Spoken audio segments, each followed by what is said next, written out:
você que nos acompanha aqui no canal do YouTube do Instituto Brasil Israel. Como em toda sexta-feira, estamos com a jornalista Daniela Kresh, correspondente do IB em Israel, para falar sobre os principais assuntos da semana no país.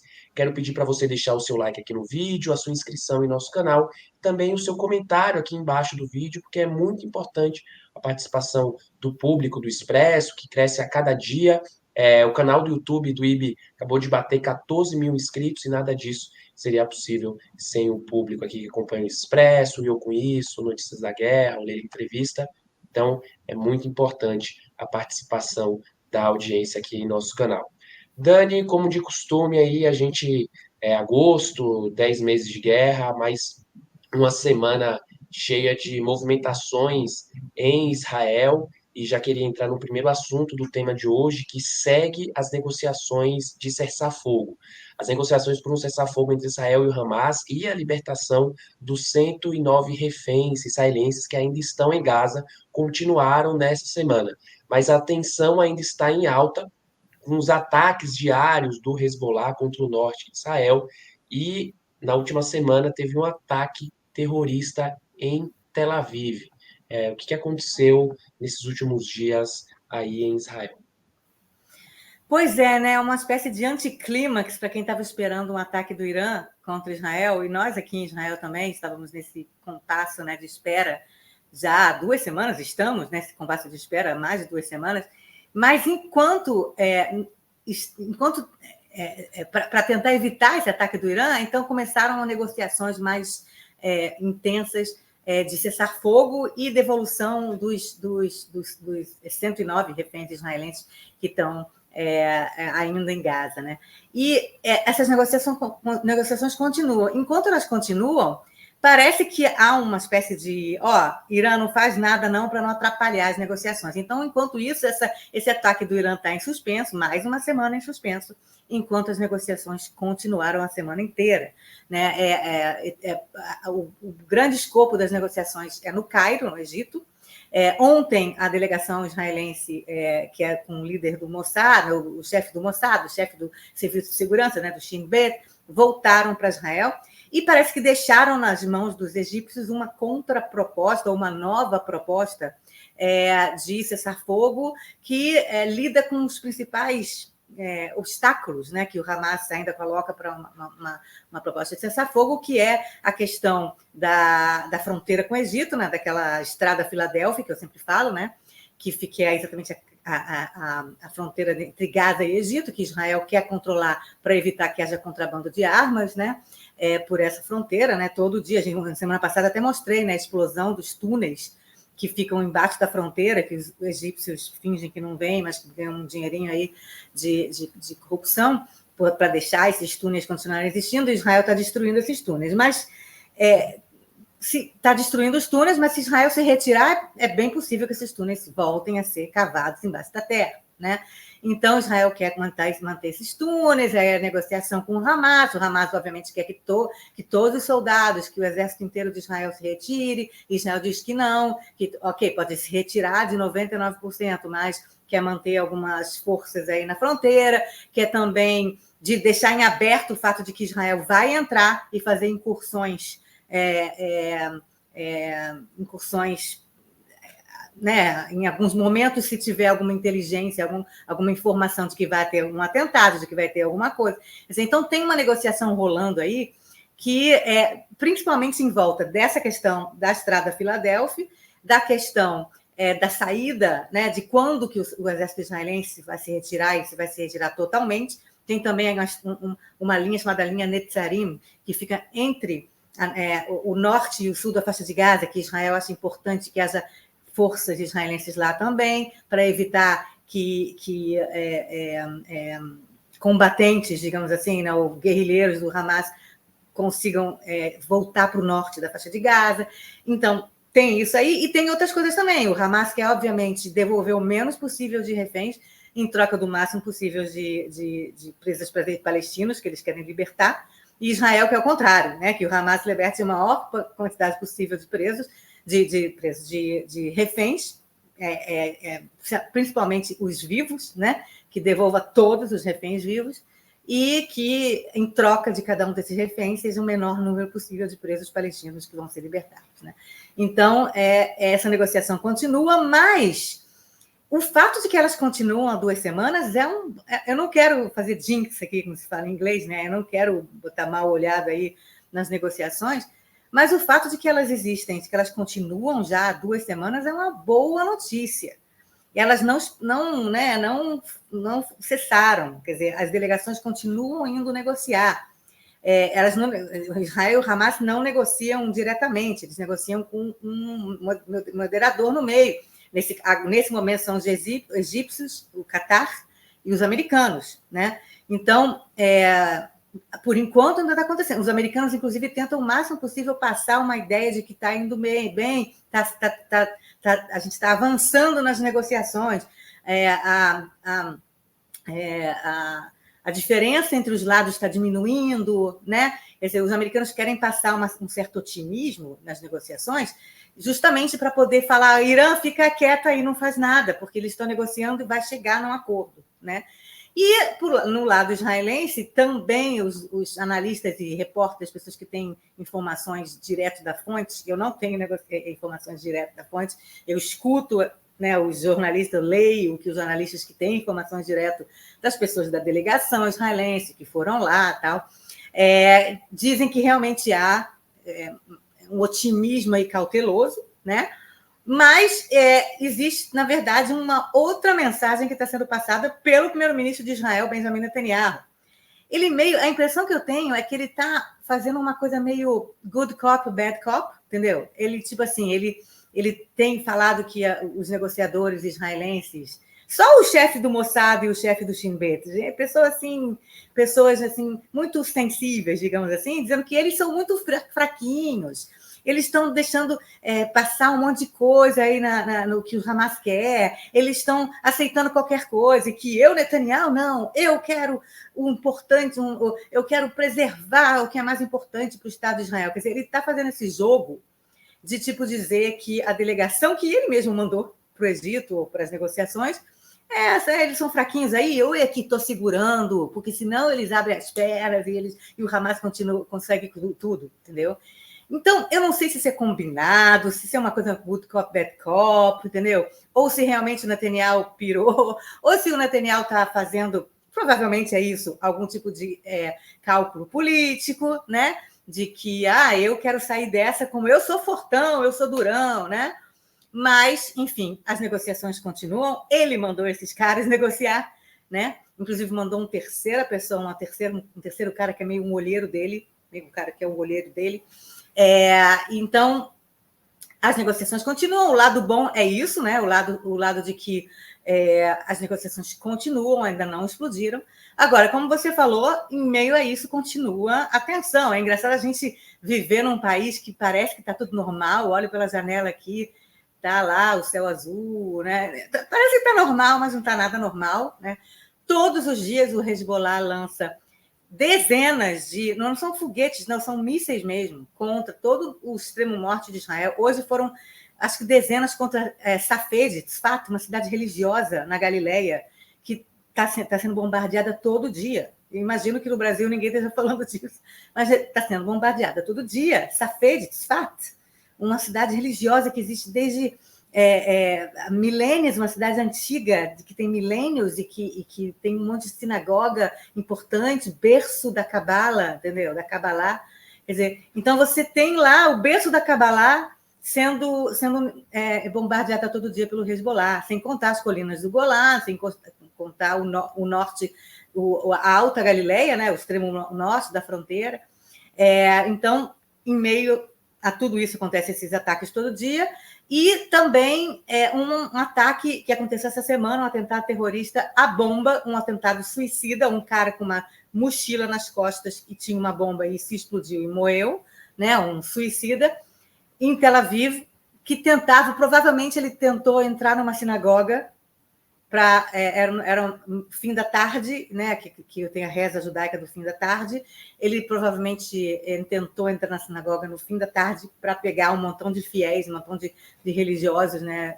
Não religiosos, judeus rezando, não é? Né? Tem até judeus seculares que rezam a reza da noite, e ele tentar explodir dentro da sinagoga, né? Só que provavelmente teve algum problema na bomba, a bomba explodiu antes, só ele morreu e feriu uma pessoa que estava passando na rua.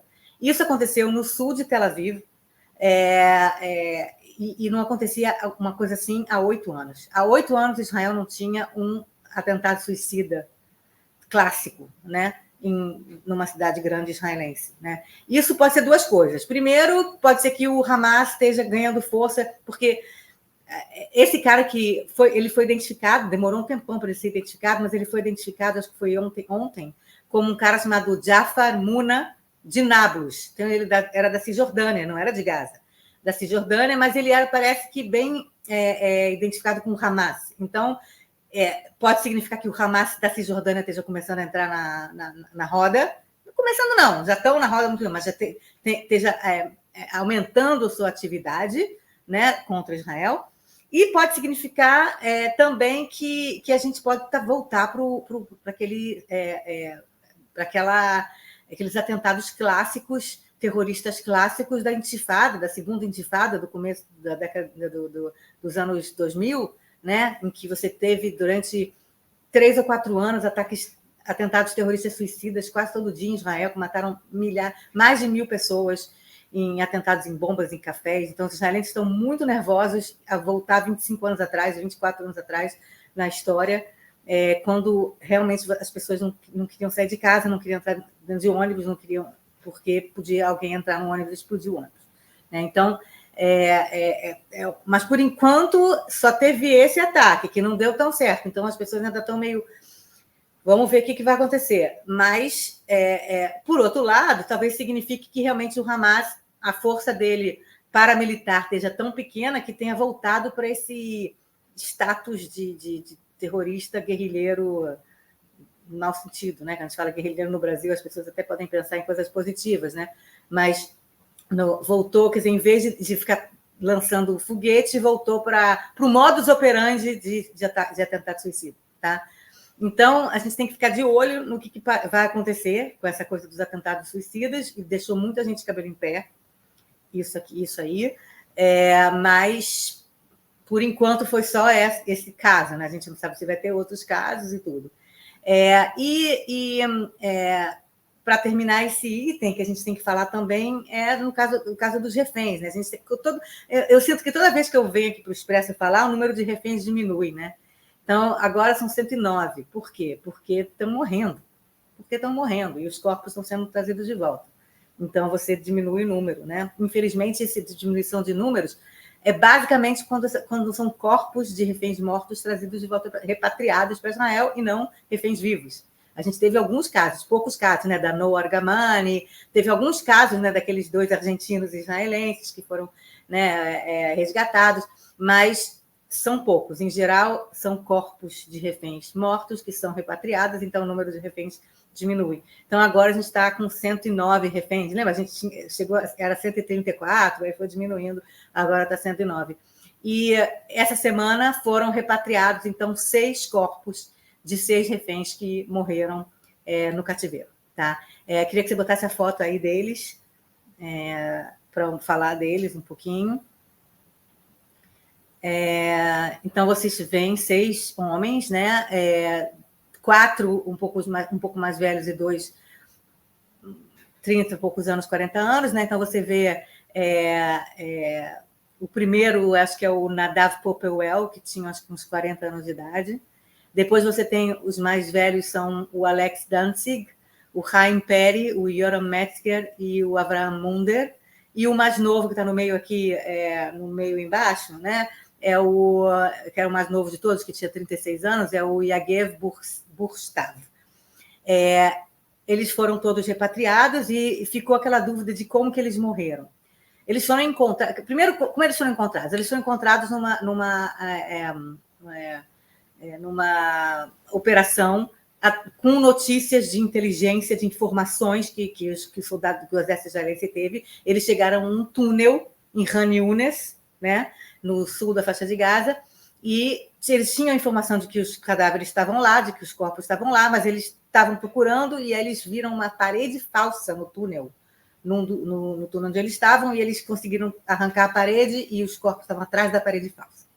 E aí eles repatriaram esses corpos, e aí ficou aquela dúvida de como que eles morreram, porque o Hamas fica sempre dizendo, os reféns estão morrendo em ataques israelenses, né? Então foram vocês mesmos que mataram seus próprios reféns, que é uma maldade enorme, né? Você começa uma guerra e aí você pega refém, e aí o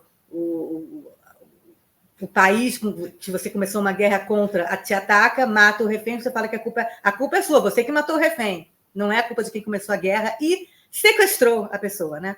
Então, as informações, as últimas informações, é que todos eles tinham marcas de bala, tinham balas no corpo. Então, eles foram assassinados. Eles foram assassinados no cativeiro pelo Hamas. Não foi ataque aéreo israelense, eles foram assassinados a sangue frio, com armas. Tá? E, ao que parece que eles ouviram, eles viram, ou souberam de alguma forma que havia uma operação do exército israelense nas proximidades, eles acharam que era para resgatar os reféns, eles mataram os reféns.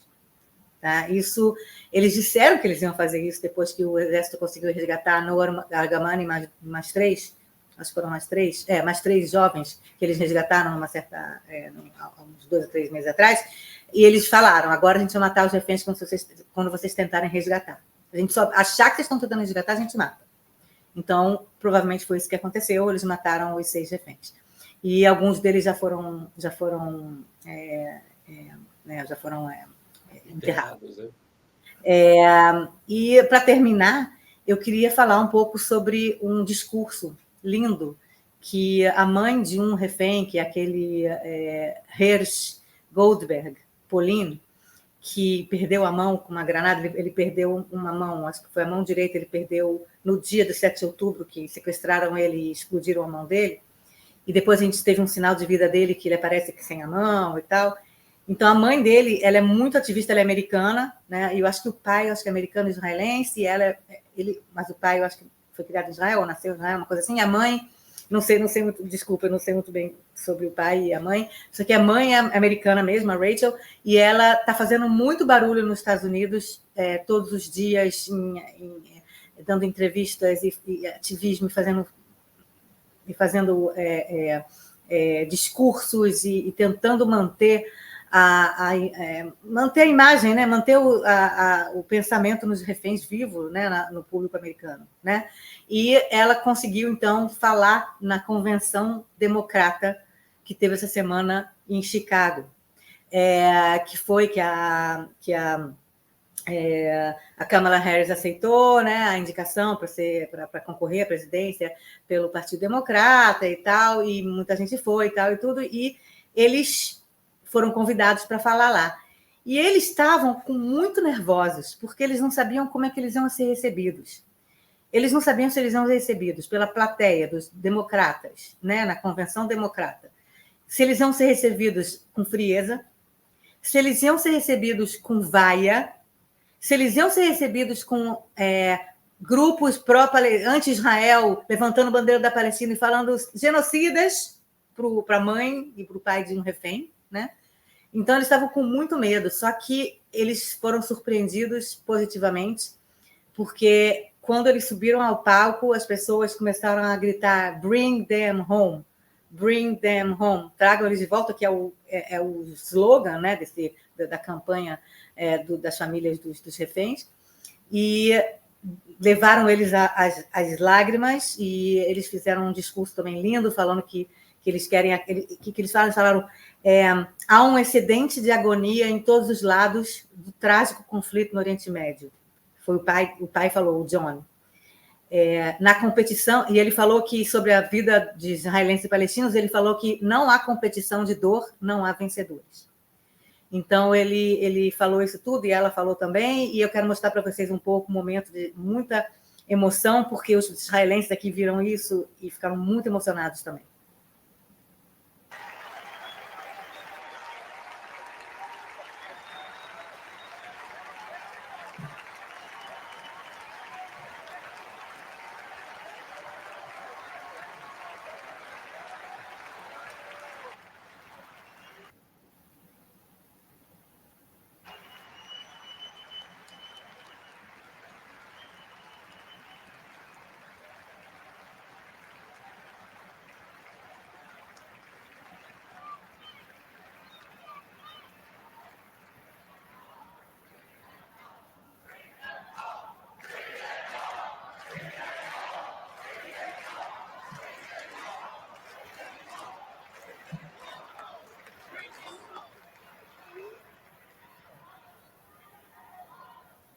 at this moment, 109 treasured human beings are being held hostage by Hamas in Gaza.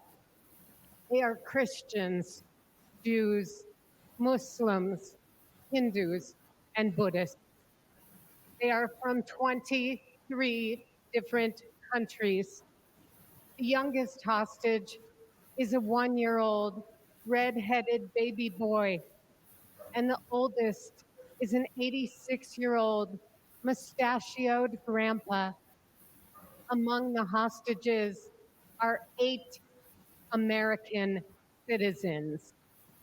One of those Americans is our only son. His name is Hirsch. He's 23 years old. And like Vice President Kamala Harris, Hirsch was born in Oakland, California. Hirsch is a happy-go-lucky, laid-back, good-humored, Acho que você pode tirar, porque talvez não tenha todo mundo entenda inglês.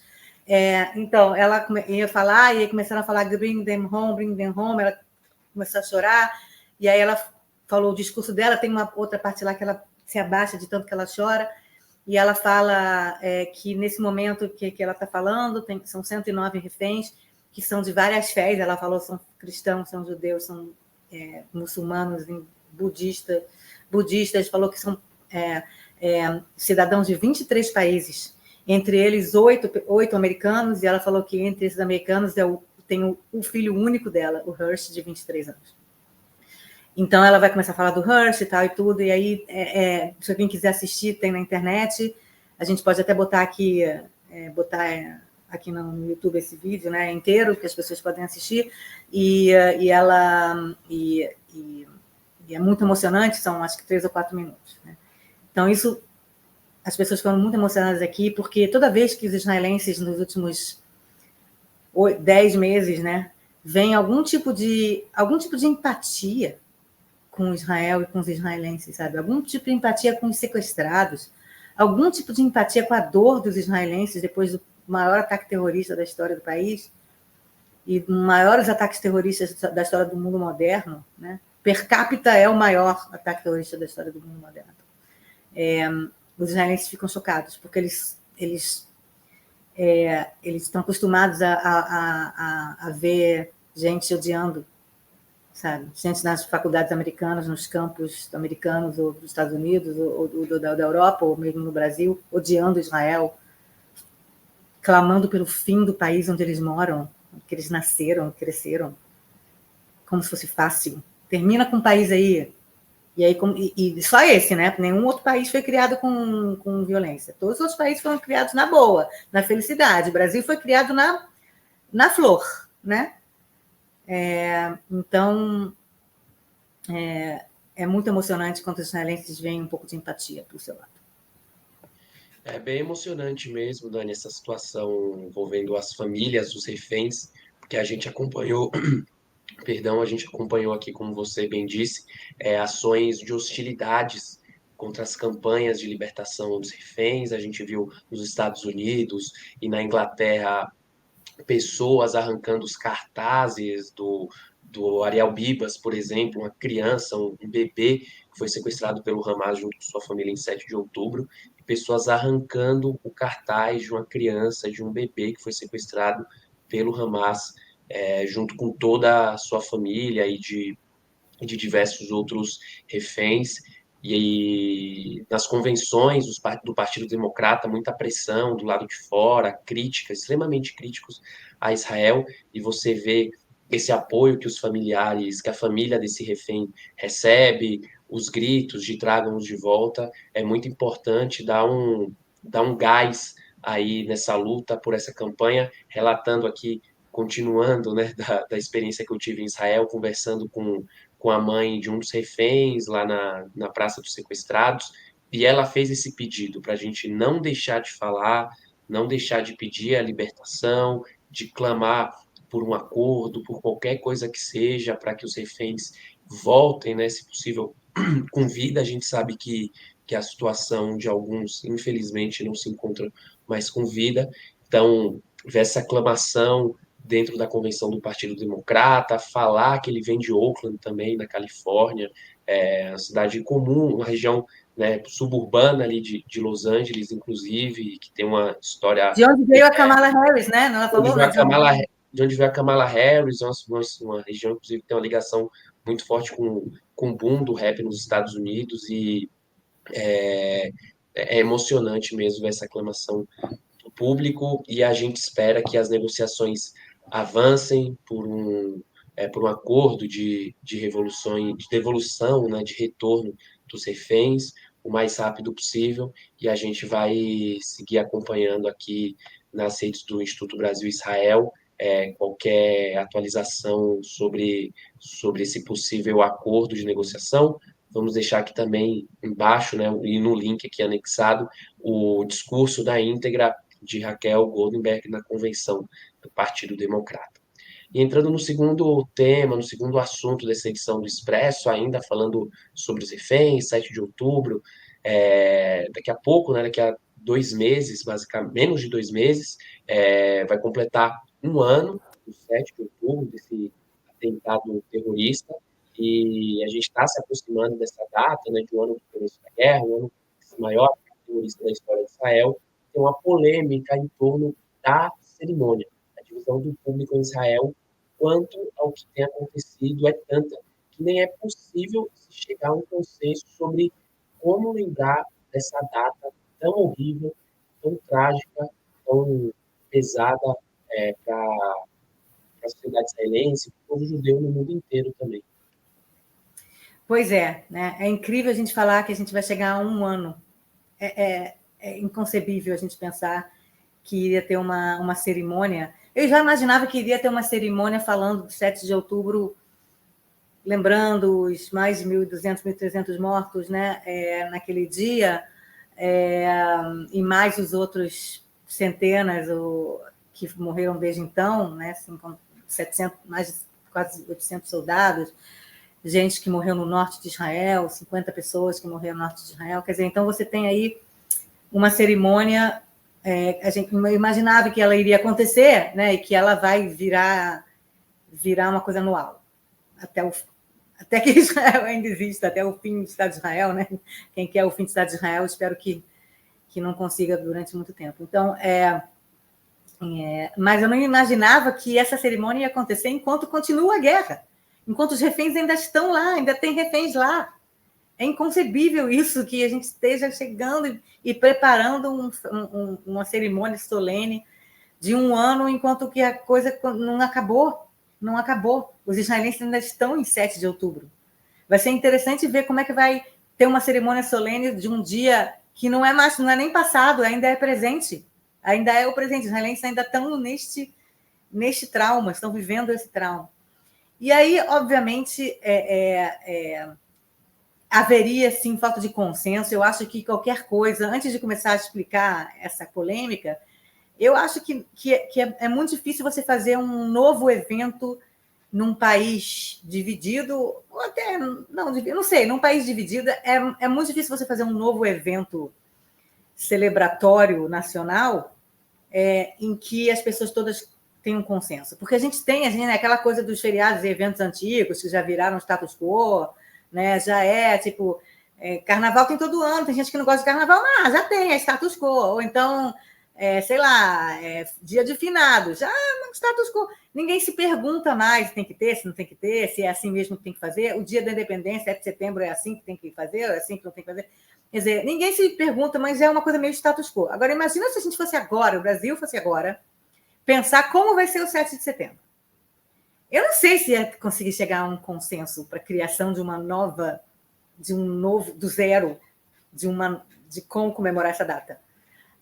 Principalmente agora que a gente tem uma revisão sobre a história da independência brasileira, a história da criação do país, né, que não é aquela coisa de descobrimento, né? A gente fala hoje em dia de muitos aspectos que eu não estudei na escola, né? Então, como é que você vai fazer uma cerimônia com consenso num país que é dividido, que repensa a sua história o tempo todo? Em Israel, a mesma coisa.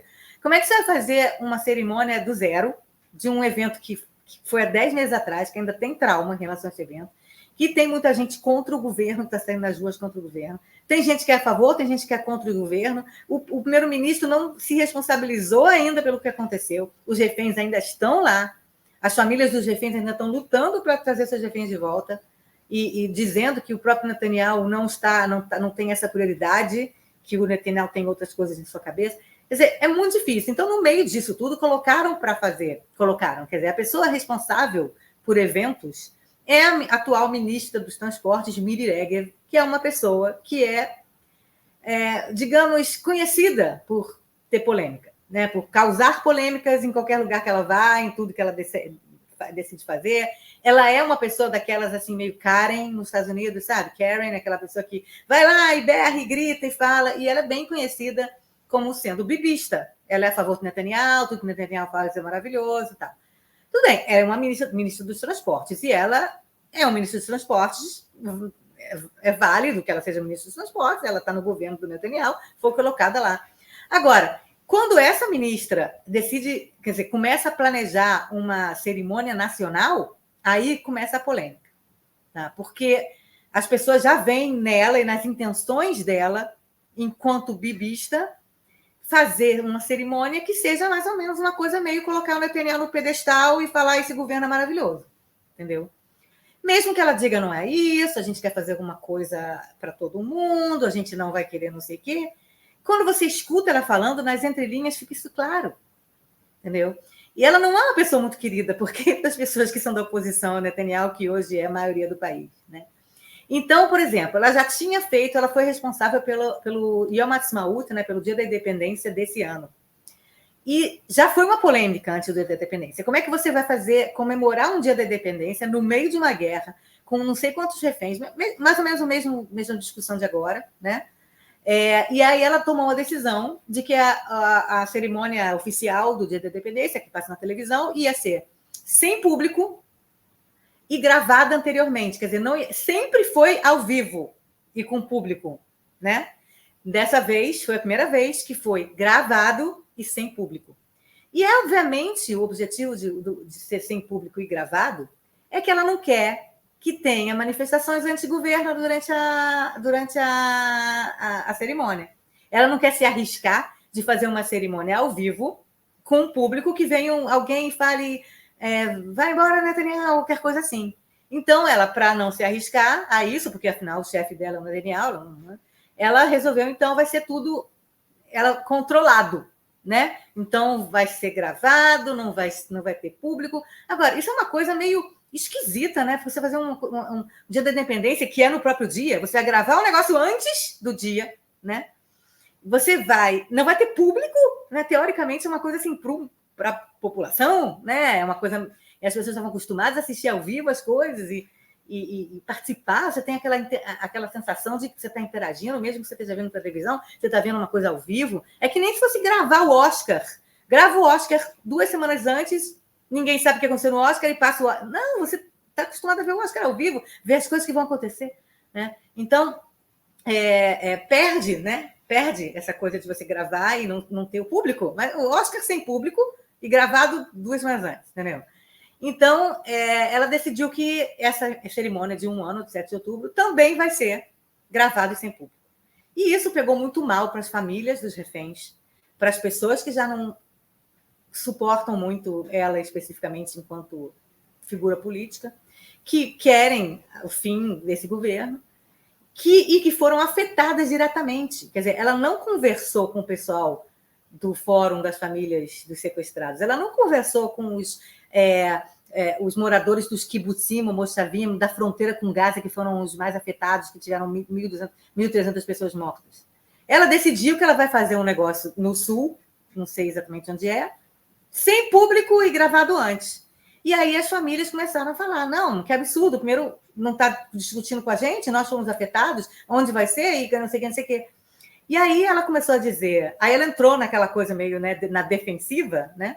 E quando ela entra na defensiva, ela ataca, né? Então ela começou a atacar a família, os kibbutzim. A gente sabe que as pessoas que moram na fronteira com a faixa de Gaza, a maior parte dos kibbutzim, não é tudo kibbutz lá não, mas a maior parte são kibbutzim, e eles são, em geral, votam na esquerda ou no centro, não são eleitores do Netanyahu. Netanyahu, não sei se foi alguma vez lá, entendeu? Desde o 7 de outubro. Talvez tenha ido uma vez. Então, não é um público que interessa ao Netanyahu, nem interessa a Miri Regev, mas é o público que mais sofreu o 7 de outubro. Começaram a falar, mas espera aí, vocês não teve uma discussão sobre como é que vai ser esse 7 de outubro, a gente ainda está no meio do evento, a gente ainda está no meio do que está acontecendo. E ela resolveu, então, atacar. E falou, não, vou fazer... E tudo que eles estão falando é barulho de background, eu não vou escutar. Eu decidi que eu não vou escutar o que eles falam, porque essas pessoas sempre reclamam. Não vou escutar o que eles falam. Ela falou isso. Decidi que eu não vou escutar o que eles falam, vou fazer o que tem que ser feito. Mas, claro, qualquer pessoa pode fazer um evento alternativo, como se faz o evento, como eles fazem, ou como se faz o evento de Dia da Independência com os palestinos no Dia da Independência. A gente sabe que existe cerimônias oficiais no Dia da Independência de Israel, e existe um grupo, né, que faz uma cerimônia alternativa que convida familiares de palestinos, né, porque os palestinos chamam de Nakba, né, de a criação de Israel, de tragédia, e tem um grupo... Né? Catástrofe, tragédia, tem um grupo bem da esquerda, não é consenso em Israel chamar o Yom Ha'atzmaut de Nakba, o Dia da Independência de Nakba, mas tem um grupo da esquerda que decidiu fazer uma cerimônia alternativa, que não é assim uma cerimônia que é super popular do povo todo e nem é consenso do povo todo, mas é uma cerimônia alternativa, ok. Inclusive, esse governo, toda vez que tem essa cerimônia alternativa, a própria Miri Regev, os outros bibistas, falam, esses caras aí são meio... Eles pintam essas pessoas que fazem essa cerimônia meio como traidores da pátria. Esse pessoal aí tá não sei o que com os palestinos, né? Então, não é assim, ela falar para os caras que são pais ou familiares de pessoas que ainda estão, que morreram, que são reféns, né? Que tem reféns lá. Que você pode fazer uma cerimônia alternativa que nem aquela dos palestinos. O que ela está sugerindo? Que as famílias dos kibbutzim vão convidar pais de terroristas do Hamas para fazer uma cerimônia em conjunto? É isso que ela está sugerindo, que esse pessoal dos kibbutzim é a favor do Hamas? Porque uma coisa é você fazer Dia da Independência e entender que os palestinos é uma Nakba e tal. A segunda é você sugerir que os pessoais o pessoal que teve um montão de 3 mil terroristas que atravessaram a fronteira e sequestraram e mataram seus entes queridos, concorda com essas pessoas que fizeram esse ataque e vão fazer uma cerimônia alternativa junto com eles. É muito ofensivo. Chamar eles de traidores, de apoiadores do Hamas, talvez, ou de que eles mesmos concordam, esse pessoal aí da esquerda concorda com o que o Hamas fez, vai fazer uma cerimônia alternativa aí, que nem essas do 7 de outubro. Tem tantos níveis, isso que ela falou, tantos níveis de ofensa para os moradores da fronteira com Gaza. Só que ela não tem muita capacidade de entender isso, não. Ela não se desculpou, pediram para ela se desculpar, ela não se desculpou. Enfim, um clima ruim surgindo novamente, né, nesse país dividido, nesse país que a maioria do povo agora quer que esse governo caia. Esse governo, então, está sugerindo uma cerimônia aí de um fanista, né? Ela falou, o que ela falou que vai ser a cerimônia? Ela falou que a cerimônia vai ser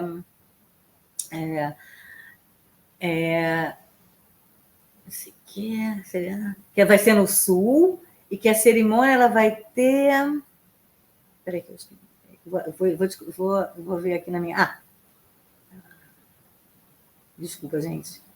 Não estou encontrando. Ela falou, na minha cola aqui, ela falou o seguinte, que vai ser uma cerimônia que vai ser baseada em bravura, em superação, e em união e bravura. Quer dizer, ela quer, na verdade, levantar e falar consenso, bravura. E ela falou, numa entrevista ali, ela falou também, uma entrevista coletiva que ela deu, ela falou, porque a gente tem que ver que o Exército está aí, e que as forças de segurança estão aí, e que o governo está funcionando, está tudo funcionando, está tudo bem, está tudo funcionando. E a gente vai, então, fazer uma cerimônia falando de como as coisas são boas e como nós somos heróis. Isso, enquanto que mais da metade do país quer que esse governo se responsabilize pela pior tragédia que aconteceu para o Estado de Israel. Você vai fazer, então, uma cerimônia ufanista, dizendo que, olha como nós somos maravilhosos, entendeu? Então, isso é muito complicado, muito complicado. E eu não estou dizendo que eu concordo com o que esses opositores dizem em relação a tudo. Eu acho que talvez tenha que ter realmente a cerimônia mais nacional e mais formal, e que realmente você falar de bravura, eu acho que é importante, até porque realmente houve muito heroísmo e bravura, né? Então, eu não sei, eu fico também em dúvida, eu sempre trago aqui essas minhas dúvidas, esses meus dilemas, eu não sou uma pessoa de respostas fáceis para dilemas, não sou. Eu sou uma pessoa de trazer os dois lados, porque se você vê uma coisa só preto ou só branco, desculpa, mas você não está vendo a realidade. Então, o que, na verdade, está acontecendo é que está tendo essa polêmica em relação a um dia que poderia ser um dia de união nacional, mas que, nesse clima atual, provavelmente não vai ser um dia de união nacional, vai ser um dia de mais divisão, né? Mas eu não sei se poderia ser diferente, o país está dividido. É muito triste, Dani, é uma falta de respeito, né, com os familiares dos reféns que ainda permanecem em Gaza, que a gente ainda não tem uma certeza se vão retornar com essa cerimônia, né, quando completar um ano do 7 de outubro, com as pessoas que morreram em 7 de outubro, com os familiares que perderam entes queridos, amigos, com as comunidades dessa região do sul de Israel, que agora aí vão precisar de muito apoio para se reconstruir, né, kibbutzim históricos importantíssimos para o Estado, né, de Israel ter que enfrentar esse tipo de situação. Parece com algumas situações que a gente tem aqui no Brasil de politicagem, né, de porque tal grupo, tal setor, tal isso, tal aquilo. No final, perdão, quem sofre é a população, e nesse caso de uma situação super delicada, super complexa, com vários dilemas, e que poderia ser exatamente o contrário, né? Uma situação de, vamos deixar as diferenças de lado, se abraçar, se acolher, se unir, e infelizmente reflete a polarização, a divisão na sociedade israelense, que já vinha acontecendo antes do 7 de outubro. Uma história que eu estava lembrando aqui, que a gente até comentou no Expresso, e que eu tive lá, eu falei, foi aqui que aconteceu, que eu acho que foi uma das divisões, assim, dos conflitos que mais me marcou, que foi em Yom Kippur, do ano passado, que teve a discussão da Mechitzá, na Dizengoff, né, e eu estive lá, quando eu estava em Tel Aviv, Né? Na Praça isso, que agora foi ressignificada a praça lá, né, com as fotos e dos reféns. A Anitta Efraim até fez um vídeo lá no nosso Instagram, recomendo muito que não assistiu, que veja, né, dos ursos de pelúcia e do simbolismo que tem. E teve uma divisão dentro da reza de Yom Kippur por conta dessa divisória que foi colocada lá, isso antes do 7 de outubro, e agora a gente vê isso se mostrando, né, nesse evento de um ano da guerra. Enfim, a gente vai acompanhar aqui ao decorrer dessas semanas e desse mês como que vai ser esse evento, essa celebração, e com certeza a gente vai falar aqui no Expresso e nas outras redes do IB. E entrando no terceiro e último assunto dessa edição do Expresso, falar um pouquinho aqui de arte, de cultura. Faz tempo que a gente não fala, a gente falou da Eden Golan no Eurovision, das Olimpíadas, mas tinha esse antissemitismo muito forte presente desses dois eventos, um esportivo e outro musical. E agora, esse tópico aqui, a gente vai falar de um musical especial em meio à guerra. Essa semana a Dani foi ao teatro ver o musical A Banda, que é um musical famoso em Israel e que tem tudo a ver com a guerra de agora. Esse musical tem mais de 45 anos de idade, mas que é mais atual do que nunca. E, Dani, que musical é esse e por que foi tão especial ir ao teatro e assistir A Banda? Pois é, quem assistir isso, está assistindo o Expresso e tem um pouco de ideia de cultura israelense, talvez tenha ouvido falar do filme Haleakah, ou A Banda, que é um filme de 1978, que virou uma coisa de, sei lá, eu acho que foi votado o filme mais querido, o filme nacional israelense mais querido pela população, e entrou no panteão dos filmes nacionais mais importantes. Todo 7 de setembro daqui, né, todo dia da independência daqui, passa na televisão, né? Então é um filme muito importante que mostra muitas coisas da sociedade israelense. Né? Quem assiste a Leacai consegue entender tudo que está sendo dito lá, parabéns, você está entendendo a sociedade israelense. Quem assiste a banda e a Leacai, né, e fala que está acontecendo coisa, que isso, né? É porque, peraí, então, então se você tem que entender um pouco mais, aprender um pouco mais da sociedade israelense para entender do que se trata esse filme, né? Então, esse filme é um filme de 1978, e é um filme que conta a história de uma banda militar, né? O exército israelense, eu sempre falo aqui, não é que nem o exército brasileiro, o exército israelense é um exército do povo, todos os jovens israelenses vão ao exército, ou quase todos, né? Gostaríamos que todos fossem, não há muitos problemas, mas digamos que, sei lá, a grande maioria dos jovens israelenses de 18 anos vão para o exército, e o exército virou uma espécie de microcosmo da sociedade israelense. Você imagina uma sociedade israelense, uma sociedade em que quase todos os jovens de 18 anos ficam lá de 18 a 21 anos. É uma instituição enorme, né? E é uma instituição que não foi criada e não é só para batalhar e para fazer guerra. Tem muitas coisas sociais na instituição. Eu já falei muito sobre isso. Tem muitas coisas que a sociedade, que o exército israelense é ponta de lança dentro da sociedade israelense. Questões de feminismo, questões LGBT, questões de meio ambiente, né? Tem muitas coisas que são de integração nacional, né? Eu chamo o exército israelense da praia de Israel, né? Onde todo mundo se encontra, gente do norte, do sul, gente rica, gente pobre, vai para o mesmo batalhão, passa pelas mesmas experiências. Então, é uma coisa muito importante para a integração na sociedade israelense. E uma das coisas que existe no Exército desde o começo, desde antes de Israel existir, desde o Palmar, né, desde dos grupos paramilitares antes de se juntarem e criarem o Exército israelense, é essa questão das bandas militares, que elas têm um pé um pouco nas bandas militares do Exército Britânico, que os britânicos estiveram aqui até 1948, e tinha essa questão das bandas militares no Exército, e tem um pouco também das bandas militares do Exército Soviético, do Exército Vermelho. Então, tem todo... Misturou, fez uma pororoca aí de influências. O Exército Israelense criou bandas militares, quer dizer, os jovens vão, se alistam para o Exército, e quem quiser passar o seu serviço militar numa banda, né, às vezes é a capela, às vezes tem instrumentos, se apresentando nas bases militares para entretenimento dos soldados, ou se apresentando fora das bases militares, antigamente era na televisão, nos rádios, lançavam discos, eram muito populares, pode fazer isso. Tem muita gente importante do cenário musical, cenário artístico israelense, que saíram e começaram suas carreiras em bandas militares. E quando a gente fala em banda militar, a gente pensa assim, aquela banda que fica trum, tum, tum, tum, tum, tum, tum, tum, em evento militar, não é isso. Você tem também a banda que faz turum-tum-tum para os soldados marcharem. Tem isso no exército americano, imagina no exército brasileiro também, né? Nas cerimônias militares. Mas não é isso. Essas bandas militares que eu estou falando são bandas que cantam música pop da época, né? Que cantam músicas para entreter. É que nem, sei lá, eu acho que era US Soul que tinha na Segunda Guerra Mundial, que iam cantores famosos americanos cantar para os soldados americanos na Segunda Guerra Mundial, né? Tem vários filmes sobre isso, né? Tal.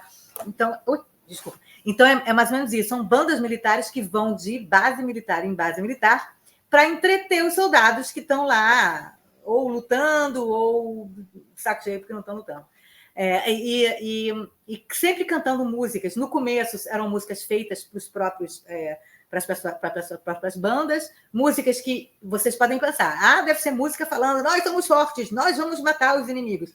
Mas não, tem algumas músicas que são meio heróicas, o que aconteceu nessa batalha, o que aconteceu, não sei o quê, mas a grande quantidade das músicas ou não fala de guerra, fala de natureza, flores, relacionamentos, ou fala de paz, queremos a paz, queremos a famosa Shir LaShalom, né, a música pela paz, que está nesse filme, é a última música do filme, né? A apoteose do filme é essa música, e a música que o Yitzhak Rabin estava cantando, tinha acabado de cantar antes dele ser morto, né? Em 1995. Quer dizer, então, você tem esse lado da banda militar israelense cantando pela paz, cantando o que quer paz, tá? Porque os israelenses têm um exército porque precisa, não porque quer matar ninguém, entendeu? Então, acho que é muito emblemático. Então, já fiz essa introdução para falar, então, do filme. O filme é a banda, de 1978, conta a história de uma dessas bandas, tá? E o filme se passa 10 anos antes, um pouco depois da Guerra dos 6 Dias, numa época que existia uma chamada Guerra de Atrito entre Israel e Egito. A gente fala Guerra dos 6 Dias, né? Ganhou em 67, e depois teve a Guerra do Yom Kippur em 73, mas não, entre essas duas guerras teve uma outra guerra que no mundo as pessoas nem falam muito, mas aqui em Israel é bem conhecida, que é a Guerra de Atrito, que foi a guerra de 68 até 70, entre Israel e Egito, né? Então, esse filme se passa durante essa guerra. E se passa numa banda que recebe 3 novos componentes, que aí tem toda coisa meio escola high school, né? Aí entra os 3 componentes, a menina é bonitinha, aí o cara quer ficar com a menina dá um soco na cara dele, dá uma tapa na cara dele, aí a outra quer não sei o quê, aí uma canta solo e a outra fala, esse solo é meu, não, esse solo é meu. De música, né? Solo de música. Quer dizer, então você tem uma mistura de filme de high school com um filme de exército, mas é claro que você tem undertones, você tem entrelinhas aí de crítica a guerra, de vontade pela paz, de muita coisa social do país. Você tem personagem que é ashkenazita, né? Personagem que é mizrahi, e aí tem todo um embate entre eles. Tem uma menina que ela adotou um nome mais ashkenazita, mas que ela fala, não, mas na verdade eu sou sefaradita, eu sou mizrahita, minha família veio da Síria. No final ela troca o nome, ela muda o nome para o nome original dela, porque ela fica com orgulho de quem ela é. Tem também questões de LGBT, tem um dos caras da banda que tá no LGBT e ele sai do armário no final. Tem questões de religiosas, de uma menina que é um pouco mais fechada, e aí na peça de teatro mostra um pouco mais essa questão das religiões. Então, você tem toda uma questão social. É engraçado que não tem etíopes nem russos, porque foi antes da migração etíope e da migração russa, né, que começaram na década de 90, né? Mas, assim, mostra um pouco o que era a sociedade israelense naquele momento, 1978, né? E as músicas são emblemáticas, famosas, canta nas rádios. Tem um clima um pouco de... As músicas dessas bandas têm um clima um pouco de festivais de música brasileira da década de 60, 70, aquela meio estética, assim.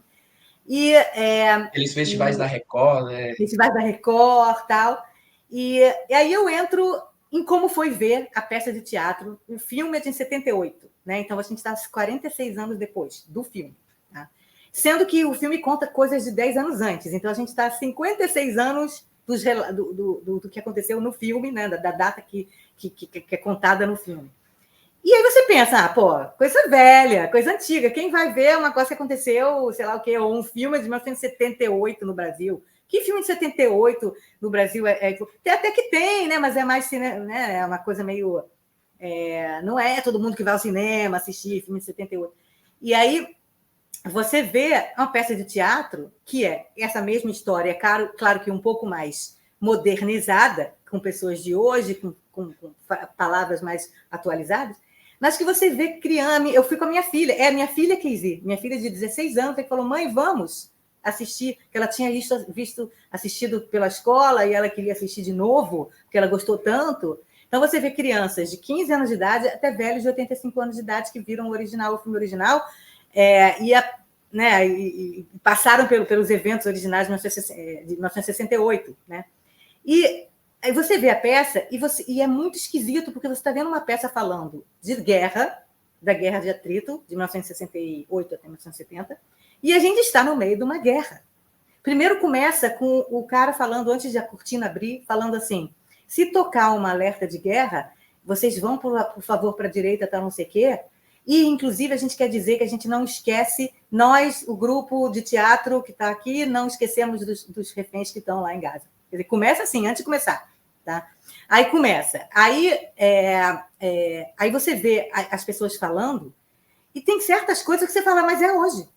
É hoje. Não só os conflitos sociais que as pessoas estão passando lá, que alguns deles não foram resolvidos e continuam por aí, né? Como essa questão de para onde nós vamos com essas guerras todas? Qual vai ser o futuro de Israel? Qual vai ser o futuro nosso aqui nessa região? Como é que a gente vai conseguir lidar com os nossos vizinhos? Os nossos vizinhos vão nos reconhecer algum dia? E aí tem uma hora que o personagem principal lá, um dos personagens principais, diz assim, ele diz, porque a cúpula política fica pensando nela mesma e não pensa na gente. E o público começou a bater palma. E ele teve que parar a peça de tanto que o público começou a bater palma. Porque bateu no coração das pessoas agora que esse governo não pensa, ou que o Netanyahu não pensa, não quer fazer cessar-fogo, sei lá o quê. Entendeu? Eu não sei o que passou pela cabeça das pessoas que bateram palma, mas bateu forte nas pessoas essa ideia de que você tem uma cúpula política, uma cúpula acima que está pensando de estratégia e não está pensando no soldado que está lá pagando com a vida. Eu estava falando para o João antes, todo dia a gente tem 1 ou 2 soldados morrendo na faixa de Gaza. Hoje teve mais um que morreu na faixa de Gaza e mais 4 feridos graves. Milhares de soldados feridos gravemente, não só com aquela síndrome pós-traumática, mas perderam um braço, perderam uma perna, perderam um olho, perderam não sei o quê. Milhares. É a vida inteira, né, Dani? Perdida aí, jovens por conta da guerra. Jovens de 18, 23, 25, não sei o quê, entendeu? Então, isso tocou muito, foi muito interessante bem, porque eu sempre assisti esse filme numa coisa meio de, olha como é que era no passado. E dessa vez eu senti como é agora.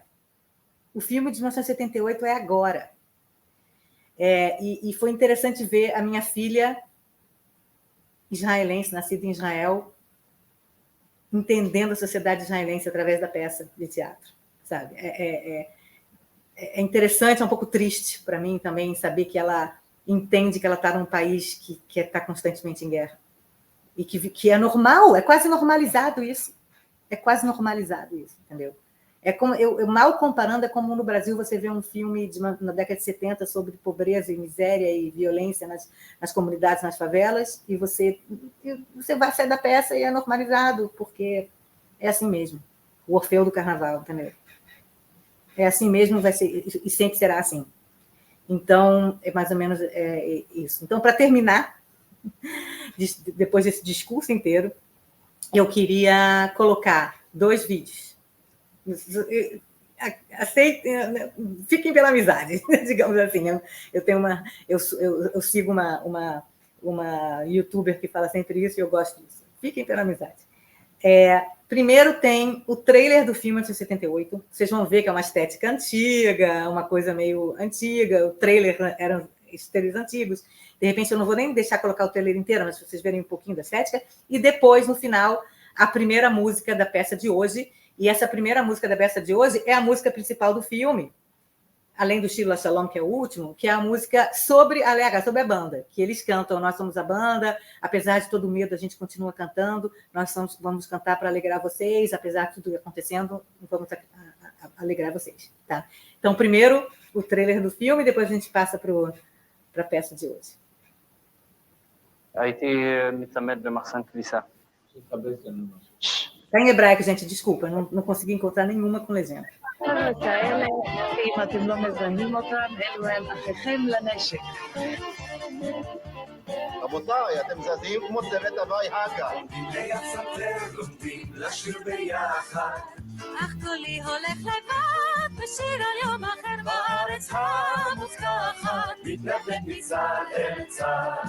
אני זוכר, כן, כשבאתי לבחינות הכל נשכח, כן, מילים ומנגינות ואז חשבתי, כן, שהכל אבוד שאין לי שום סיכוי, אני חוזר לגדוד אין סיכוי חוזר לגדוד תחזיק חזק שלא תעוף מהרוח תמיד רציתי להיות חייל רוקד ושם רציתי להיות מצחיק ומאושר. Eu acho que pode parar um pouco aí, o trailer é grandão, é só a música e partes do filme, a gente pode deixar esse clipe embaixo para vocês verem também. Agora, com vocês, a primeira música da peça atual que eu assisti essa semana, que eu encontrei um bootleg da peça. São os mesmos atores, exatamente como vocês vão ver.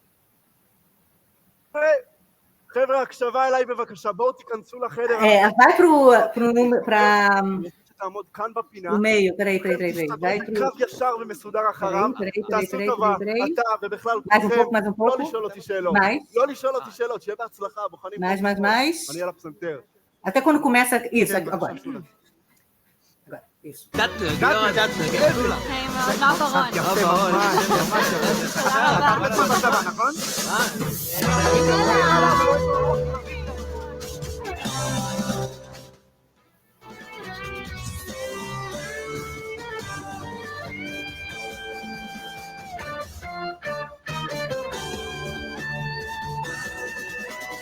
תמיד רציתי להיות חייל רוקד ושר, רציתי להיות מצחיק ומאושר, שמחייך ושר בקול, שיהיה ביחד, אפילו עם עמוק בלב ומת מפחד. לה לה לה לה לה לה לה לה לה לה לה לה, לחיות 3 שנים דקה אחר דקה, עם כל הלה לה לה לה לה לה, עם כל הלה לה לה לה.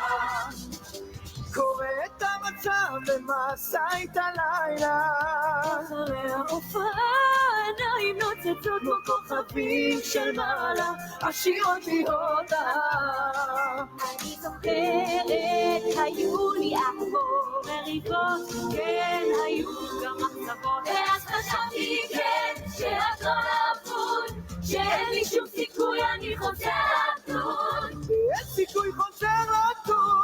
תמיד רציתי להיות חייל רוקד ושר, רציתי להיות מצחיק ומאושר, שמחייך ושר בקול, שיהיה ביחד, אפילו עם עמוק בלב ומת מפחד. לה לה לה לה לה לה לה לה לה לה לה לה לה, לחיות 3 שנים דקה אחר דקה, עם כל לה לה לה לה, עם כל לה לה לה לה, כל לה לה לה לה, עם כל לה לה לה לה, עם כל לה לה לה לה.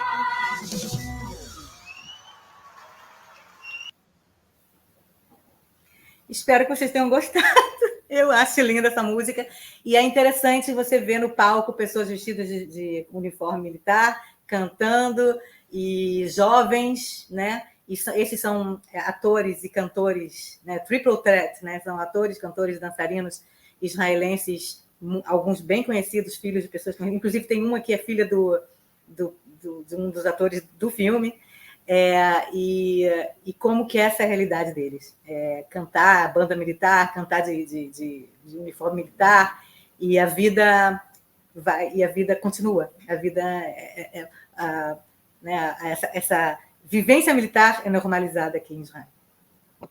É bem legal, Dani, uma coisa que você sempre fala, né, que ver isso de perto foi bem interessante também, sobre como que o exército em Israel tem um lugar, um papel completamente diferente. Claro, tem todo esse aspecto de defesa, de segurança nacional, de tecnologia, mas tem um papel social, cultural, de gírias que tem no exército, de, como você falou, né, figuras, atores, atrizes, músicos, artistas plásticos que saem do exército, e como que poucas sociedades, né? E se pensar o Brasil, um país tão desigual, com tantos problemas estruturais, como o racismo, por exemplo, poucas sociedades você tem um espaço de integração social, econômica, como o Exército de Israel. Claro, não é perfeito, tem muitos problemas, tem muitas questões, como quase tudo na vida, mas olhando numa perspectiva macro, tem esse papel de integração e de democratização da sociedade e das pessoas, independente da cor, da origem, da religião. Quando eu estava aí, teve um general, um soldado, enfim, de alta patente, druso, que morreu, e o dia inteiro dos canais de televisão em Israel prestando homenagens, contando as histórias. Então, vou deixar os 2 links aqui embaixo, deixar no card aqui também. Com isso, a gente vai chegando ao fim de mais uma edição do Expresso Israel. Quero agradecer a todo mundo que chegou até o final aqui, que assistiu, pedir para deixar o like no vídeo, a inscrição em nosso canal, Seu comentário aqui embaixo é muito importante também. E até sexta-feira que vem. Um abraço e tchau, tchau. Tchau, gente. Um abraço.